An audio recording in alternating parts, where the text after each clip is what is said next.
সৎ পরিচ্ছন্ন ইমেজের রাজনীতিবিদ ছিলেন এবং ভারতবর্ষে যশস্বী প্রধানমন্ত্রী নরেন্দ্র মোদীজিও কালকে সোশ্যাল মিডিয়াতে তার শোক জ্ঞাপন করেছেন।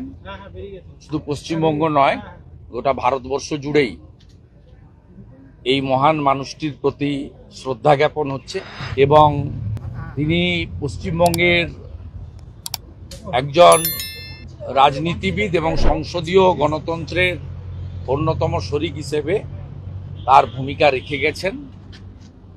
আমরা ভারতীয় জনতা পার্টির বিধায়করা যারা কলকাতায় ছিলেন, আমার উপস্থিতিতে আমরা পুষ্পার্ঘ্য নিবেদন করে তার বিদেহী আত্মাকে শ্রদ্ধা জ্ঞাপন করলাম।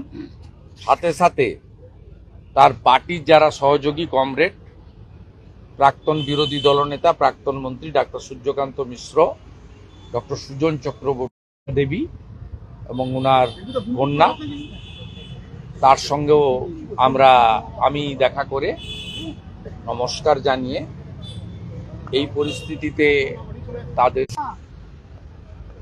বুদ্ধবাবু 2006 সালে আমি বিধায়ক হয়েছিলাম। বুদ্ধবাবু দ্বিতীয়বারের জন্য মুখ্যমন্ত্রী হয়েছিলেন। দ্বিতীয়বার ঠিক নয়, তৃতীয়বারের জন্য। কারণ 2001-এ নির্বাচনের আগে জ্যোতিবাবু পদত্যাগ করে ওনাকে দায়িত্ব দিয়েছিলেন। পরে 1-এ জিতেছিল এবং 1-এর পরে 2-এও 235 আসন নিয়ে বক্তব্য শুনতাম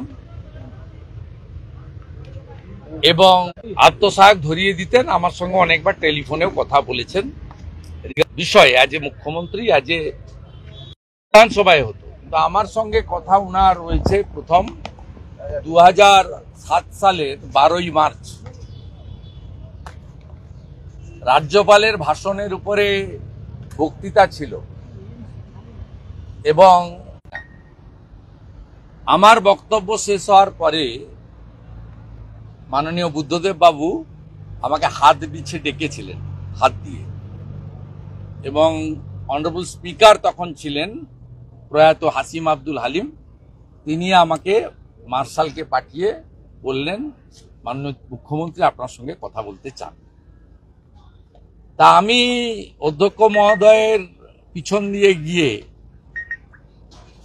কথা সেদিন বলেছিলাম। কি কথা হয়েছিল তো অনেকবার বলেছি, ভবিষ্যতে বলবো, সংক্ষিপ্ত সময় বলবো না। তার জন্য আমাকে তৃণমূল কংগ্রেস পানিশমেন্ট দিয়েছিল। আজকে যিনি জেলবন্দি আছেন, তৎকালীন তৃণমূলের যিনি leader of the legislature party ছিলেন, লিডার অব দ্য অপোজিশন, সেই 30 সদস্য বিশিষ্ট তৃণমূল বিধায়ক দলের যিনি নেতা ছিলেন পার্থ চ্যাটার্জি। এই কারণে পার্থ চ্যাটার্জি বললাম, কারণ তখন উনি ডক্টরেট হননি। পরে leader of the Trinamool Congress legislature party তার অথবা তৃণমূলের মালিকের পারমিশন ছাড়া ডেকে ফেলেছেন। আমি চলে গেছি। আমি তখন junior MLA, first time elected. আমি চলে গেছি। এই অপরাধে আমাকে শাস্তি পেতে হয়েছিল। সেটা আজকের এই বিধানসভায় এসে আমার মনে পড়ে যাচ্ছে।